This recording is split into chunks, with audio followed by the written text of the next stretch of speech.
He blew bubbles to soothe the girl, unaware the watching queen was her mother. The young girl's breathing came in sharp, panicked gasps. The sterile walls of the starport reception bay seemed to close in around her as strange scents, flashing lights, and the distant roar of docking thrusters overwhelmed her senses. She trembled, clutching a small satchel to her chest as if it could protect her from the galaxy. Lieutenant Elias Kavanaugh of the Terran Diplomatic Corps had been briefed. Escort the alien princess to the receiving chamber. Keep her calm until her people arrive. He had not been briefed on how a 9-year-old heir to a galactic throne might react when separated from her mother for the first time. The child's large, luminescent eyes brimmed with tears. Her gills fluttered erratically. If she slipped into full panic, her body might go into oxygen shock, something the med team had warned Elias about. He crouched in front of her, armor creaking, trying to think. Comforting children was not part of his training. He reached for his datapad, then froze. A memory surfaced, his niece back on Earth, crying during a thunderstorm. He'd had no words then, either, but he had something else. He reached into a pocket, pulled out a small plastic tube, and dipped the wand. He raised it to his lips and blew. A shimmering bubble drifted into the air, reflecting the hangar lights in glimmers of blue and gold. Then another, then a chain of them, floating and spinning like tiny worlds in orbit. The girl stopped sobbing. Her wide eyes followed the bubbles, hands slowly uncurling from their death grip on her satchel. One drifted close enough to touch, and she poked it with a clawed fingertip. It popped silently, and she let out a surprised chirp that was dangerously close to laughter.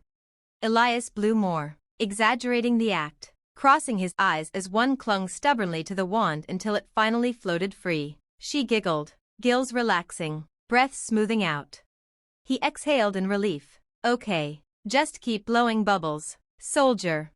What Elias didn't know was that across the hangar, behind a shielded observation pane, a woman was watching. Not just any woman, the queen of the Zarathi Dominion, sovereign of 7 sectors, feared across the stars for her ruthlessness in council and in war.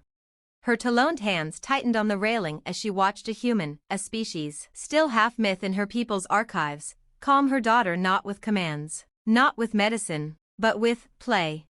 In all her centuries on the throne, she had seen empires bow, fleets burn, assassins beg, but she had never seen a warrior kneel before a frightened child and conjure joy from nothing. When she finally stepped from the shadows to reclaim her daughter, Elias snapped to rigid attention, suddenly aware of just who this child was. He fumbled for words, apology, some proper protocol. But the queen silenced him with a raised hand. Her expression was unreadable, but her eyes lingered on the bubble wand in his hand. Lieutenant, she said slowly, her voice like tempered steel, tell me, is this a Terran custom? Elias swallowed hard. Sometimes, Your Majesty, when a child is afraid. The queen studied him for a long moment. Then, to his astonishment, she knelt beside her daughter, gently cupping the girl's head. Then it is a custom I approve of, she said, her gaze flicked back to Elias, something dangerous and promising in her stare, and one I will not forget. As the entourage escorted them away, Elias stood frozen, bubble wand still in hand, realizing he had just made first contact by blowing soap into the air. And somewhere deep in the corridors of power, a queen who had once been unshakable now carried a quiet thought. Perhaps humanity is not the predator we feared, but the gentler hand my daughter needs. Would you like me to expand this into a longer story arc, where this single moment shifts diplomatic relations between humanity and the Zarathi Empire? Got it. Here's the next continuation of the story, picking up right after the queen leaves with her daughter. Part 2, Ripples from Soap Bubbles.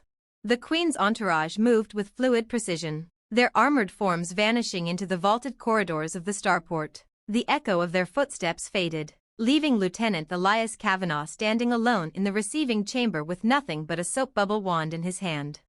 The silence pressed on him heavier than any battlefield. His instincts told him he had just crossed a line far larger than any military protocol. He had soothed a frightened child.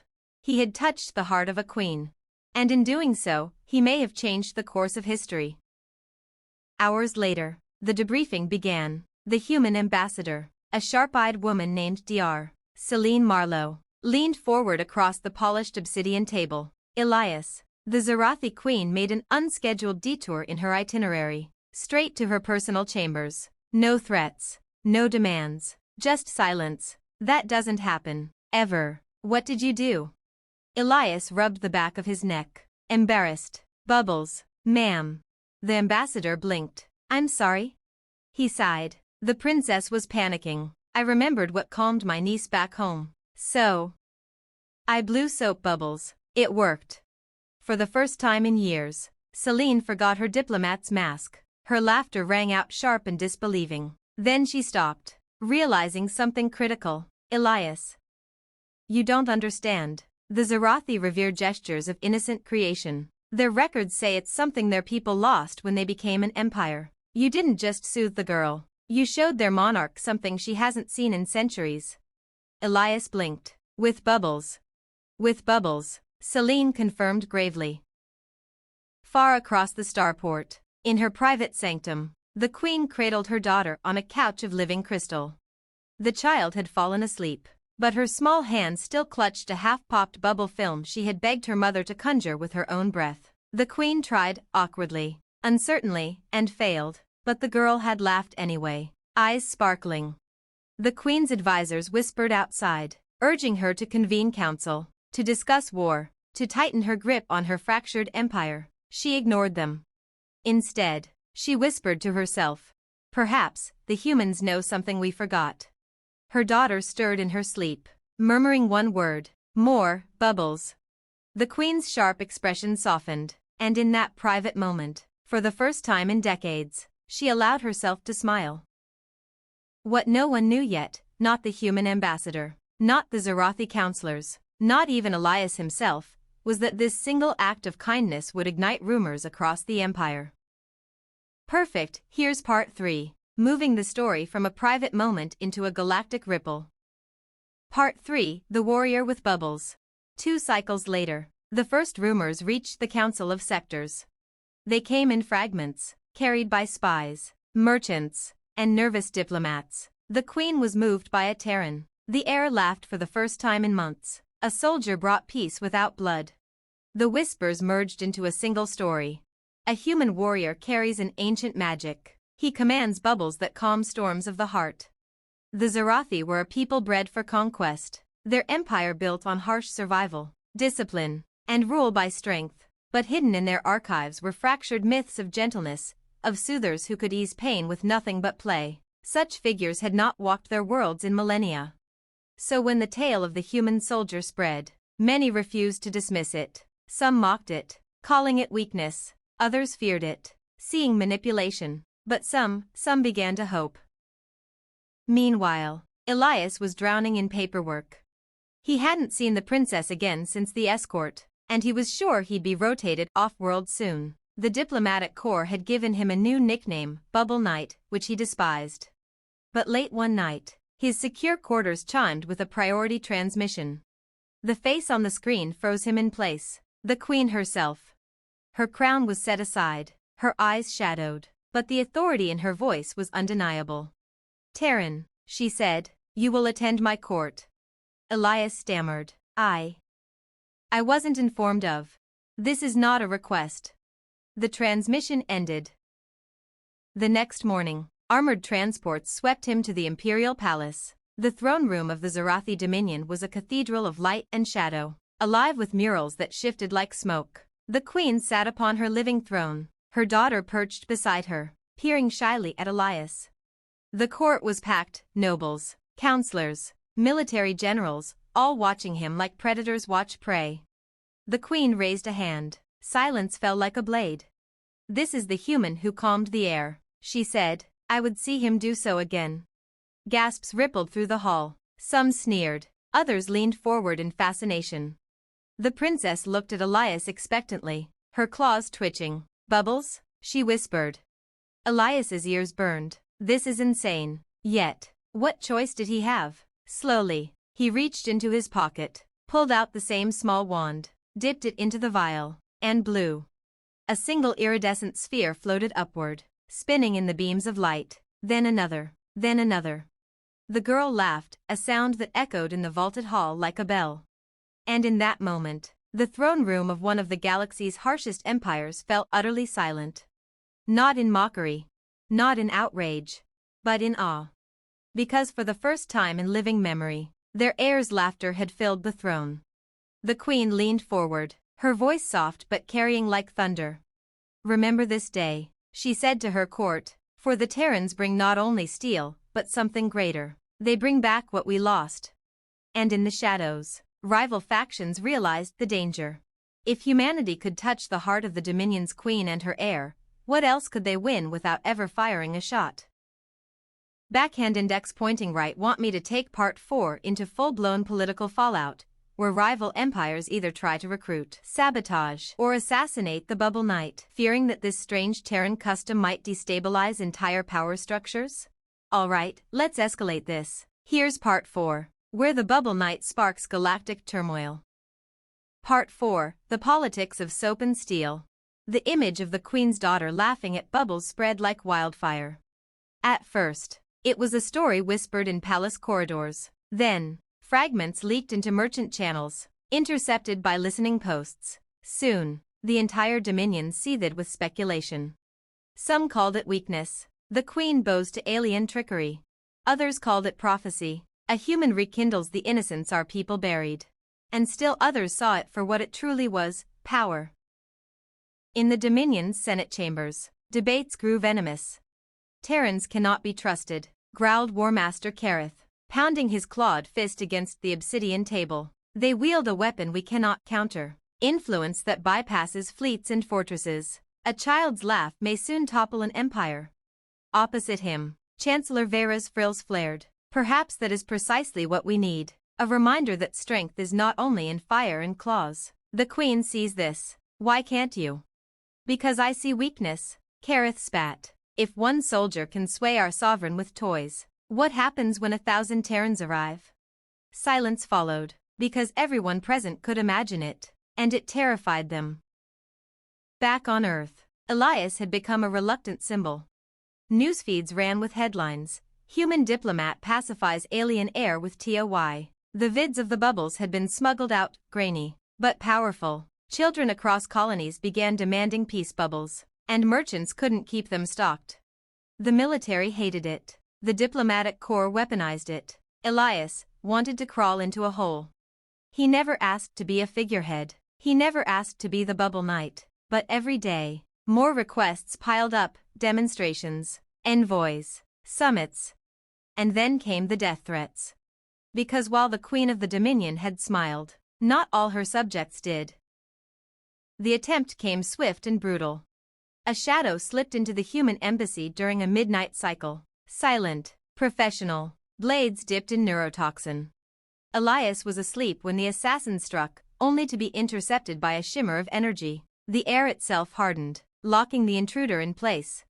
From the darkness, the Queen herself stepped forward, armored in ceremonial battleplate, her daughter peeking from behind her. "Did you truly think I would leave him unguarded?" the Queen hissed at the would-be killer. The assassin's frills curled in defiance. "He corrupts you. He makes you weak." The Queen's claws gleamed as she reached forward. "No, he makes me remember." The assassin's scream was cut short as palace guards dragged him away. The Queen turned to Elias, who was still sitting half awake, clutching the ridiculous bubble wand like a weapon. "You are not safe," she said. "Not from them, not from what you represent. From this moment, you do not walk alone." Elias blinked. "Are you assigning me a guard?" The Queen's lips curved in something like a smirk. "No, human, I will be your guard." And so it was that the most feared sovereign in the galaxy declared her personal protection over a Terran lieutenant with nothing but a vial of soap. Excellent, here's part 5, where the galaxy itself begins to fracture over bubble diplomacy. Part 5, the tremor before the storm. The galaxy had seen wars over minerals, wars over borders, wars over bloodlines, honor, gods. But never had it seen the spark of war be a child's laughter and a soldier's toy. On the trade world of Sereth, 1,000 factions gathered in a neutral forum. Holoscreens flickered with images of the Zarathi Queen standing beside a Terran in drab uniform, a bubble shimmering between them. "This is manipulation," thundered Regent Rahl of the Drakrith combine, his voice like grinding stone. The Terrans wield sorcery that bypasses reason. Today, they charm a child. Tomorrow, they charm our worlds. Or, countered Chancellor Vera of the Dominion, scales glittering. Perhaps it is a sign that the age of conquest is ending, that we can be something better. The Queen has chosen to listen. Will you not? The forum erupted. Some delegates called for embargoes on Earth. Some demanded alliances. Others whispered of preemptive strikes before humanity's weaponized innocence spread. And in the shadows, assassins were hired, fleets mobilized, entire sectors bracing for a war none could yet name. Meanwhile, Elias sat in the Queen's private gardens, watching her daughter chase bubbles through alien flora. "I didn't sign up for this," he muttered. "You carry peace in your pocket," the Queen replied, standing beside him. "And peace is more dangerous than any weapon." He glanced at her, uneasy. "You're talking like I started a war." Her frills twitched in amusement, or maybe sorrow. "Not a war. Human. A choice. And choices divide empires more than blades ever could." The first strike came not from the Dominion, but from a rival power. The Skryth hegemony, fearing a new Terran Dominion bloc, launched a raid on an outer Terran colony. 3,000 civilians vanished overnight. The Terran fleets roared for retaliation. Generals demanded blood. The Zarathi Council split, half urging the Queen to stand with her new ally, half accusing her of betraying their people for human tricks. And in the center of it all, Elias found himself dragged into war councils, senators shouting, generals pounding fists. Until the Queen silenced them all. "Enough," she said, her voice like thunder. She turned her gaze on Elias, shocking every being in the chamber. "Terran, you calmed my child. You soothed my heart. Tell me now, how do we calm a galaxy?"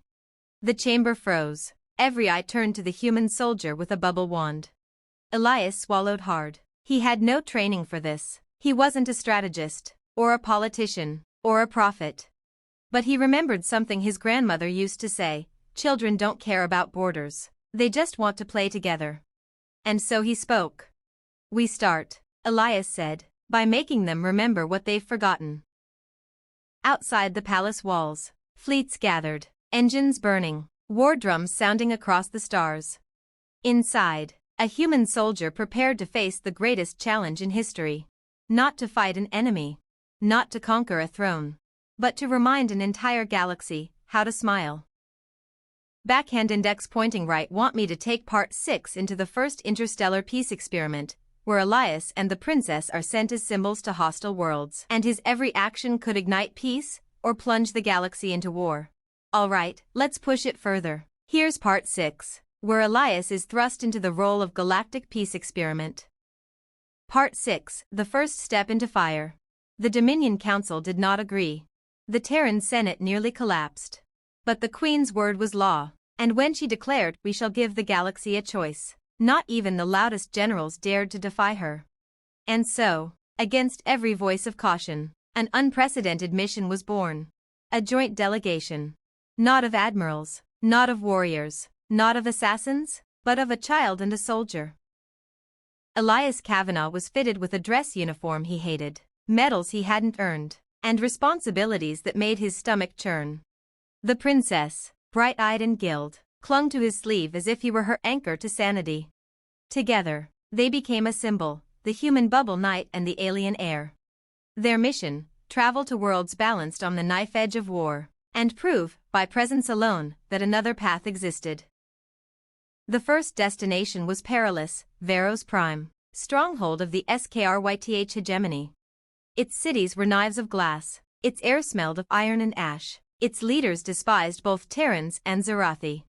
When Elias and the princess stepped onto the landing dais, they were met not with cheers, but with silence. Rows of armored Skryth soldiers lined the plaza, their spears humming with energy. The regent himself awaited them, massive and horned, his voice dripping venom. "You come to us with toys," he growled, "while your fleets mass at our borders. What lesson do you expect us to learn?" Elias felt every gaze burning into him. His mouth went dry. He wanted to run. But then, he felt the princess squeeze his hand. Her gills fluttered nervously. She whispered, "Bubbles, He hesitated. Here, in front of enemies? Yet he drew out the wand, dipped it, and blew. One fragile orb drifted into the air, then another, and another.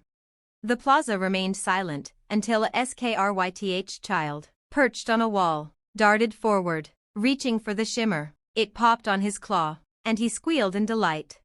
Another child joined, then another. Soon, the entire lower tier of the crowd was chasing bubbles, laughing, their armored parents shifting uncomfortably. The regent's face twisted. This is a trick.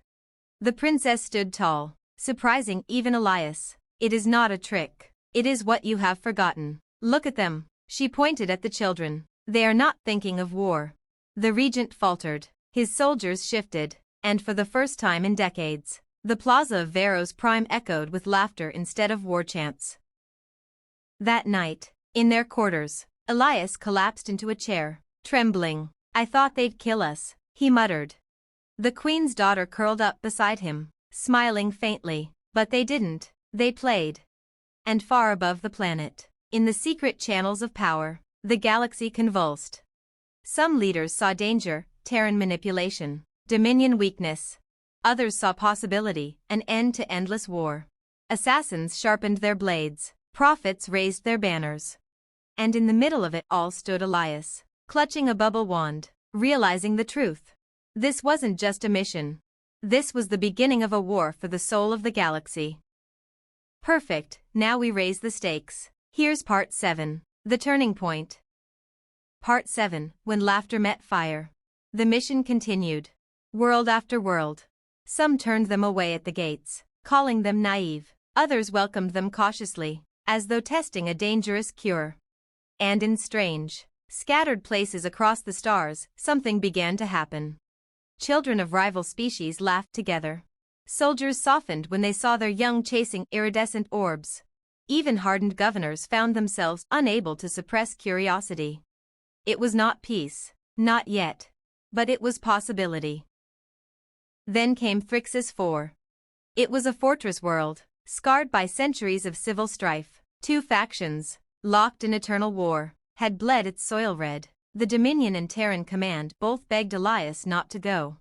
But the queen insisted. Peace must be tested where war is strongest, she decreed. And so Elias and the princess landed on a blasted plain between the factions' encampments. Soldiers watched from trenches, weapons armed. Elias's chest felt tight. Even the princess seemed pale, gills fluttering fast. Still, he dipped the wand, blew. The bubbles floated over the battlefield, catching sunlight like fragments of glass. For a heartbeat, silence reigned. Then, children, from both camps, thin, scarred, hungry, yet laughing as they stumbled forward to chase the drifting spheres. Elias almost wept. The soldiers hesitated, lowering their rifles. For one fragile instant, it seemed to be working. But peace has enemies. A plasma bolt split the air. The children screamed. A sniper's shot ripped through a bubble, turning it into steam. Panic erupted. The crowd scattered. Soldiers roared. The fragile truce shattered. And in the chaos, Elias saw the sniper's scope glinting on the ridge. Without thinking, he hurled himself at the princess, dragging her down just as a bolt tore the air where her head had been. The plaza dissolved into fire. The queen arrived hours later, descending from her flagship in wrath. Her army spread across the battlefield like a storm front. The sniper had vanished, but her rage had a target: everyone.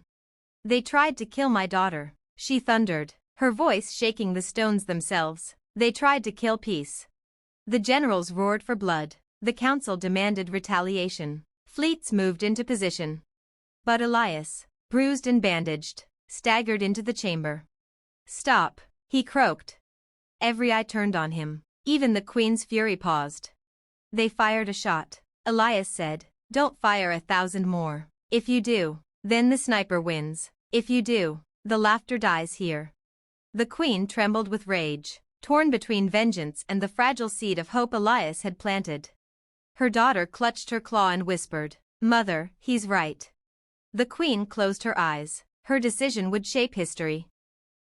And so, on Thrixis 4, the galaxy held its breath. Would the queen unleash her wrath, Plunging empires back into endless fire? Or would she trust a human soldier and his impossible weapon of bubbles?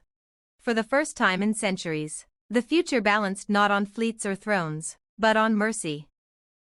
Backhand index pointing right. Do you want me to take part 8 into the Queen's world-shaking decision, whether she chooses vengeance or restraint, and how that sets the galaxy on the path to either war or a fragile, radical peace? Here we go, the Queen's choice. This is part 8, where the galaxy teeters.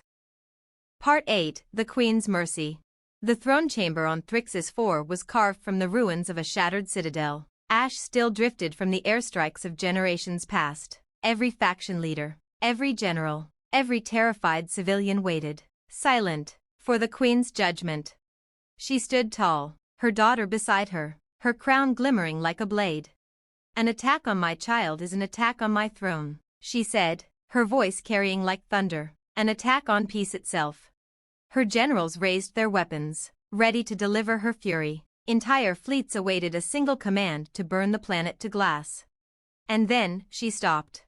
Her talons curled into a fist, then relaxed. She looked not at the generals, not at her enemies, but at the small hand that still clutched her own. The princess's eyes were wide, filled not with anger, but with fear. Elias stepped forward, battered but unbroken, the bubble wand still clutched in his palm like a holy relic. "You can end them," he said softly, "or you can end the cycle. It's your choice."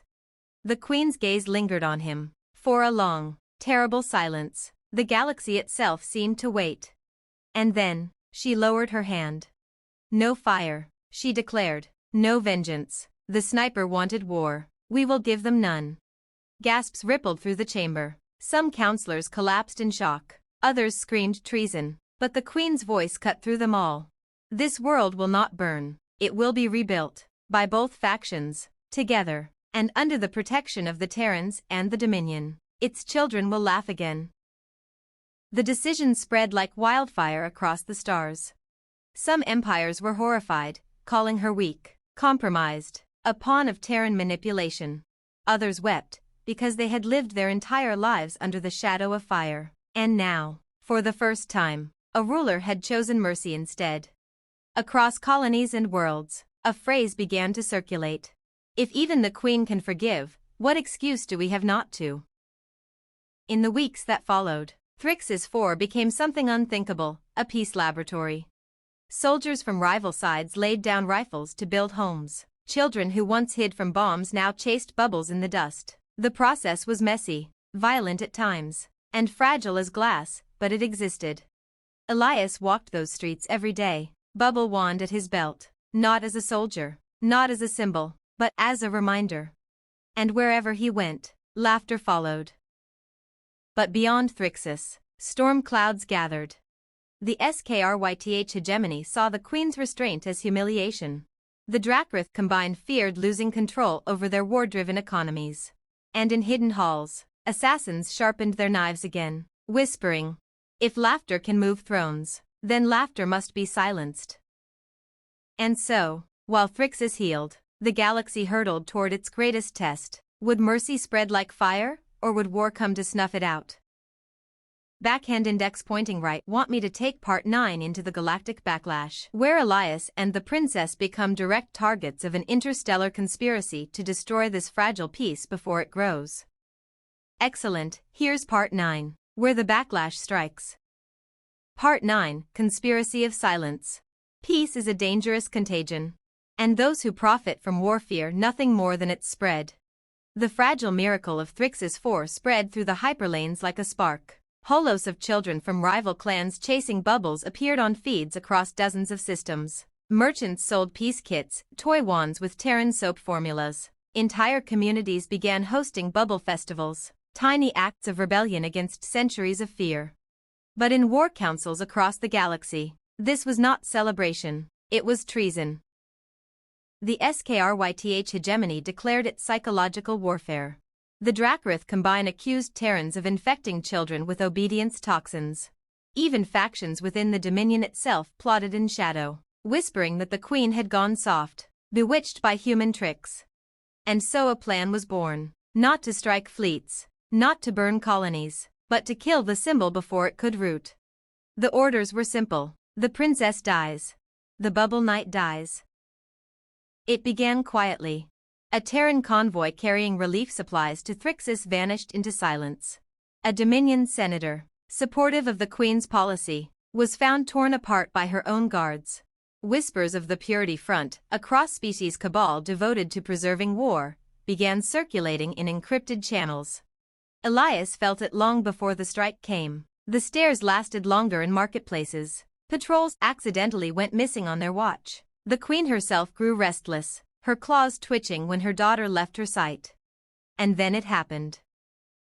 The attack came during the Festival of Rebirth on Thrixis 4, a celebration marking the planet's first ceasefire year in living memory. Banners of both factions hung side by side. Children danced in the dust. Elias and the princess released bubbles into the crowd, laughter echoing across the square. That was when the sky split. Black drop ships screamed through the atmosphere, dropping pods that burst open into armored assassins, hybrids from a dozen species, united only by their insignia, a broken circle, the mark of the Purity Front. The crowd erupted in panic. Soldiers fired blindly. One assassin charged straight at the dais, plasma blade raised. Elias shoved the princess behind him, drawing nothing but a collapsible baton. He met the assassin's strike with a desperate parry, sparks raining. The child screamed, bubbles scattering into the smoke. From the palace steps, the Queen descended like wrath incarnate, her battle plate burning with energy. She tore into the attackers with talons and fury, her roar shaking the square. But for every assassin she struck down, two more pushed toward Elias and the girl. Pinned. Elias felt the blade at his throat when suddenly the princess herself did something unthinkable. She snatched the bubble wand from his belt, dipped it into the soap film, and blew. Tiny shimmering orbs floated upward, past the assassins, past the soldiers, past the terrified crowd. The battle froze. For a single, impossible heartbeat, killers and victims alike stared at the fragile spheres drifting through smoke and blood. Some soldiers lowered weapons. Even an assassin's blade faltered. The Queen seized that heartbeat, her voice booming. Look, even here, amid blood, a child chooses play over death. Will you choose the opposite? The crowd shifted. Half the assassins broke, fleeing into the shadows. The others fought to the death. But the moment had already passed. The festival would forever be remembered not for the attack, but for the sight of the princess blowing bubbles against an army. And in that moment, Elias knew, this was no longer about him. The girl was becoming the true symbol. And that made her the most dangerous child in the galaxy. Backhand index pointing right. Want me to continue into part 10, where the conspirators realize the princess is now the center of the movement, and plot to kidnap her to destroy peace at its heart? Here we go, part 10, where the conspirators change tactics. Part 10, the child at the center. The attack on the Festival of Rebirth failed. Not because the assassins lacked skill, nor because the Queen lacked enemies. It failed because a child with a bubble wand had stolen the galaxy's attention. Holos of the princess blowing bubbles in the smoke went viral across systems faster than any propaganda could contain. The image was unstoppable. A child defying killers not with fear, but with play. The daughter of a queen. The heir to an empire. And suddenly, she was no longer just a girl, she was the voice of peace. The conspirators realized their mistake. Killing her would make her a martyr. But if they could take her, bend her, break her, parade her in chains, then peace itself would shatter. So the Purity Front made a new vow: steal the child, silence the laughter. The Queen knew it, too. She is no longer safe in the palace, she told Elias, her voice taut with barely contained dread. Even my guard cannot shield her from shadows that walk between worlds. Elias frowned. Then where do we hide her? Her golden eyes fixed on him. With you. Elias almost choked. Me? I'm a soldier. Not. You are the one she trusts. The Queen cut him off. You are the one the galaxy watches, and you are the one they do not expect to carry her into the dark. Elias looked at the girl, sitting cross-legged on the floor, humming to herself while making bubble rings with practiced ease. She looked up, beaming at him, gills fluttering. Going on an adventure? She asked innocently. Elias swallowed hard. Something like that. The journey began in secrecy. No fleets, no banners, no royal escort, just a Terran soldier and an alien child slipping through the galaxy on civilian freighters, backwater traders, and forgotten jump gates. Each world they passed through left its mark. In mining colonies, the girl blew bubbles for children coated in dust. On war-torn moons, she coaxed laughter from young refugees who hadn't smiled in years. Everywhere she went, stories followed. Everywhere she went, the conspiracy's fury grew. On the shattered ring station of Dravan's Edge, the trap finally sprang. The airlock sealed as Elias and the princess entered the market square. Figures emerged from the shadows, masked, armored, moving with precision. "Hand her over," the leader rasped, "and perhaps you live."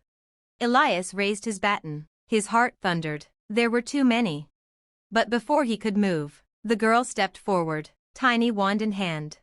"No," she said, with the kind of certainty only a child could have. "You don't get to take peace."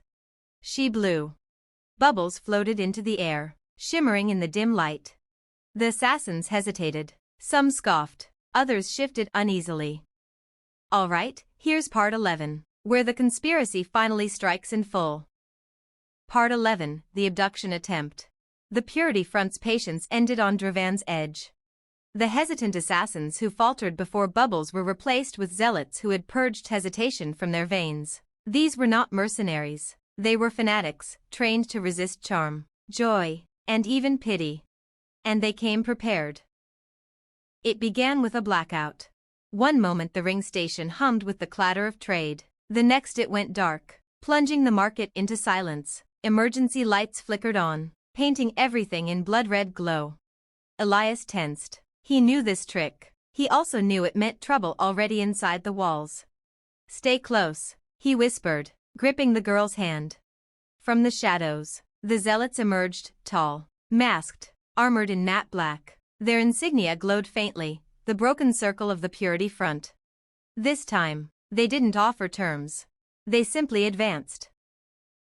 Elias swung his baton, cracking it against the first attacker's mask. Sparks flying, the girl clung to him, eyes wide, but he felt her trying not to scream. She wasn't the helpless child she had been, she was watching, learning.